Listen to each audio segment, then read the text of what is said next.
Ассалаумағалейкум достар, құрметті көрермендер. Құдай қаласа, міне құлпынайымыз өнімге кіріп пісіп жатыр. Алла бұйыртса, осы жерді сіздерге көрсетіп жүрген болатын.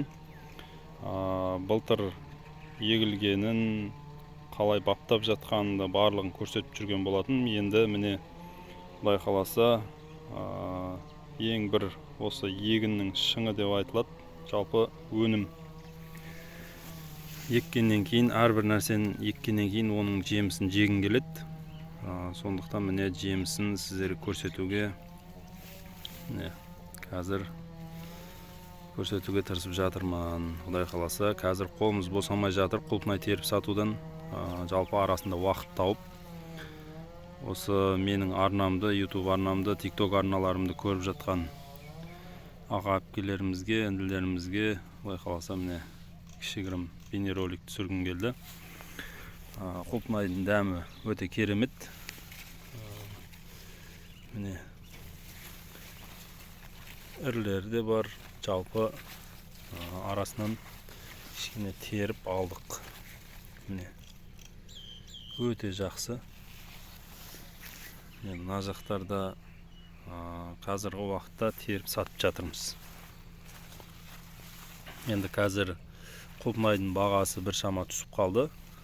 Жалпы ешқандай бір қатты қиындығы жоқ, бір қатты уайымдайтын нәрсе емес. Алла бұйыртса, бағаның түскені ол халқымыздың қалтасына, халқымыздың қол жетімді бағада осындай керемет құлпынайларды алып жеуіне мүмкіндік болып жатыр. Құдай қаласа, Алла бұйыртса. Енді диқандарға қатты ауыр болып жатқан жоқ деп ойлаймын. Енді кейбір кісілерде шығын көп болған болса, мүмкін ауыр да болып жатқан шығар. Бірақтан бұл құлпынайдың бір жақсы жері, бұл бұдан варенье де жаба бересіздер. Ол вареньесі де жақсы көтеріңкі бағада сатылады. Оны бір көңіл күйді түсіріп, жаңағыдай мен құлпынай еккен жылы бір арзандап кетті ғой деп бір жаңағыдай жылайтын нәрсе емес. Одан кейін тағы да бір нәрсе, ол мысалға биыл құлпынайды егіп, өнімін алып сатқаннан кейін келесі жылы тағы да осы құлпынайлардан өнім алуға болады, екінші жылға қалдырып. Егер шығыныңызды шығара алмай қалған болсаңыз, онда келесі жылға қалдырып, келесі жылы да жақсы өнім алсаңыздар болады. Сондықтан екінші жылы шығындарыңызды ақтап, ары қарай тағы да кіріске кіруге мүмкіндік болады. Міне әлі де өнім беретін жайы бар.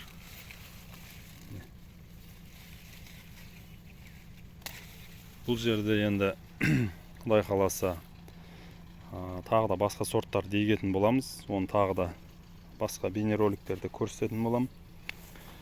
Құдай қаласа, Алла бұйыртса, міне өздеріңіз шығарып, осылайынан сатсаңыздар, және де өздеріңіз жесеңіздер де өте керемет болады. Құдай қаласа, осылайынан әрекет жасаймыз. Ары қарай сіздер де әрекет жасаңыздар, Алла бұйыртса. Міне қазір бұл жерде бір соттық жер, бір соттықтың өзінен әжептәуір өнім алып жатырмыз қазіргі уақытта. Енді тағы да бір айта кететін нәрсе, сіздерге бір кішкене сабақ болсын. Жалпы мына жерде байқағандарыңыздай, беседка тұр, мына жақта үйім тұр. Жалпы бері қарай көлеңке көп түседі. Мына жақта талдар бар. Ол талдардан да көлеңке көп түседі. Сол себепті бұл құлпынайлардың қызаруы және де өсу қарқыны кішкене баяу болады екен.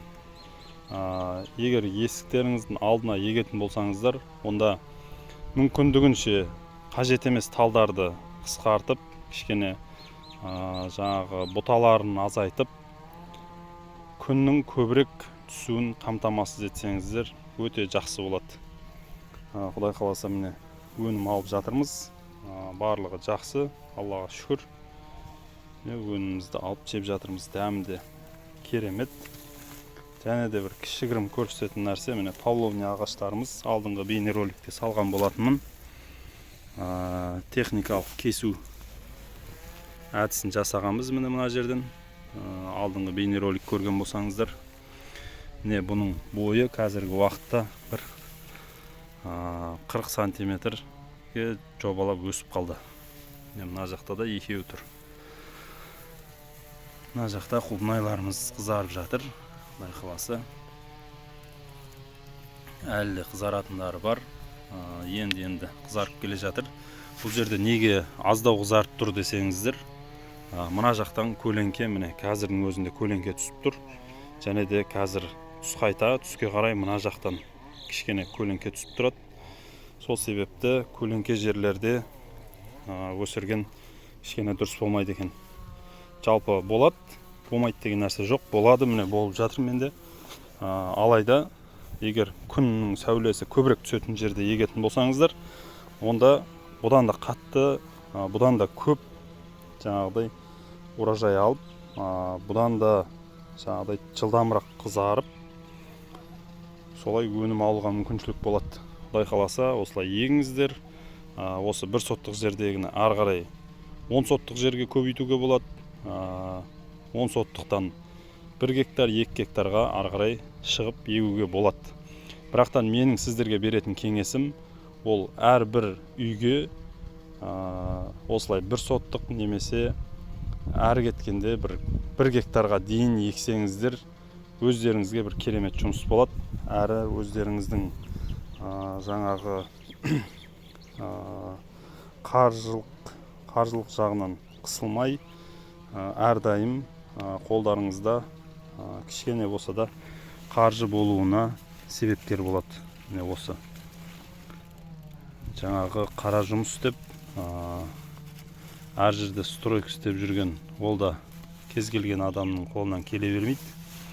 Сондықтан осындай егіншілікпен айналысып, Құдай қаласа осылайынан өнімін алып, ары қарай сатып, қалғанын бала-шаға жегізіп, ары қарай варенье жауып деген секілді, тағы да вареньесін тағы қосымша сатсаңыздар болады.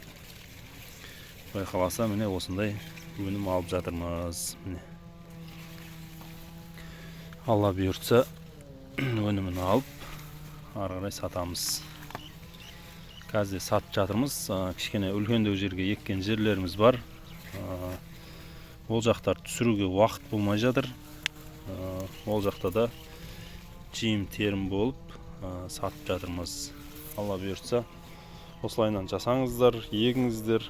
Құдай қаласа, ешқандай қиындығы жоқ. Әрбір адам еге алады, әрбір адам істей алады.